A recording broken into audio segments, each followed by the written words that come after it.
Assalamualaikum warahmatullahi wabarakatuh. Hai anak-anak, bertemu lagi dengan Miss Wulan di pelajaran Bahasa Indonesia. Hari ini kita akan belajar bersama mengenai puisi. Kita akan mempelajari bersama mengenai pengertian, ciri-ciri, dan bagian-bagian dari puisi. Yang pertama, kita akan mempelajari mengenai pengertian puisi. Puisi adalah karya sastra hasil ungkapan dari perasaan seseorang dengan bahasa yang indah, atau hasil ungkapan dari seorang penulis ketika membuat puisi. Puisi ini biasanya banyak temanya, misalnya sedih, senang, gembira, bahagia, haru, dan masih banyak untuk tema puisi yang dapat dipilih oleh seorang penulis. Yang kedua, kita akan mempelajari tentang bagian-bagian puisi. Nah, di setiap puisi itu biasanya terdapat bagian-bagian ini. Yang pertama ada judul. Judul ini biasanya diletakkan di paling atas. Kemudian yang kedua ada pengarang atau penulis. Nah, untuk pengarang atau penulis biasanya ditulis di bawah judul. Yang ketiga ada bait puisi. Nah, untuk bait puisi ini jumlahnya bebas, jadi tidak terbatas.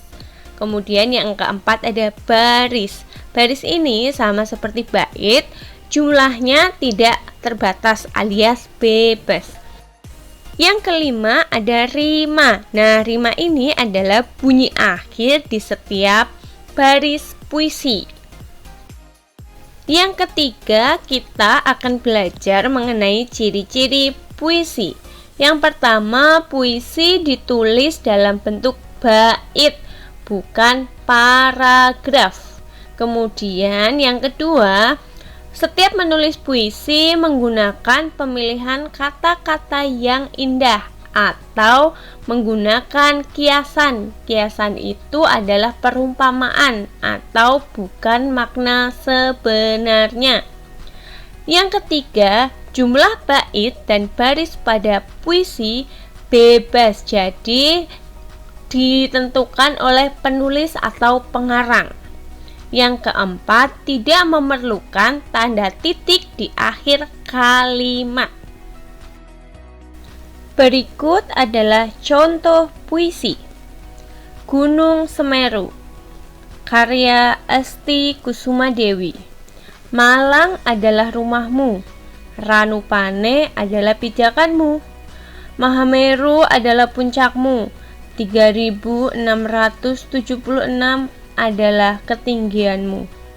Tanah yang subur, Ranukumbolo yang segar, Oro-oro Ombo yang menawan adalah bagian darimu yang selalu membuatku tertawa.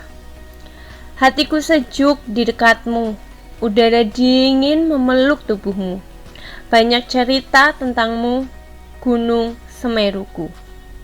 Nah, di sini Gunung Semeru adalah judul.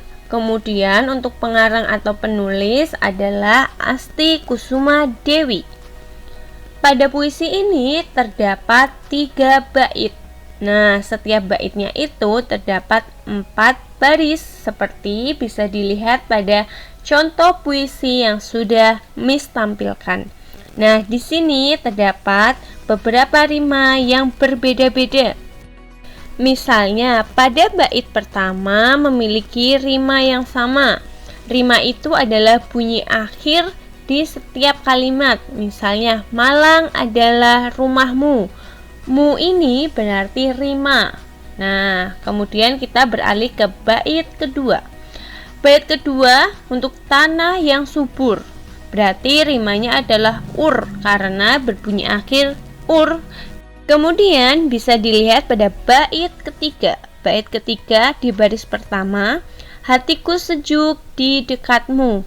Mu berarti bunyi akhirnya mu, yang berarti rimanya berbunyi mu. Nah, untuk menentukan rima caranya seperti itu. Kita lihat bunyi akhir di setiap baris puisi. Jadi dilihat paling akhirnya bunyinya seperti apa, itulah yang dimaksud rima. Nah, itulah penjelasan mengenai puisi hari ini. Silahkan dipelajari kembali. Apabila ada pertanyaan, bisa ditanyakan kepada Miss Wulan. Terima kasih anak-anak. Jangan lupa menjaga kesehatan dan tetap semangat belajar meskipun kita belum bisa bertemu kembali di sekolah. Wassalamualaikum warahmatullahi wabarakatuh.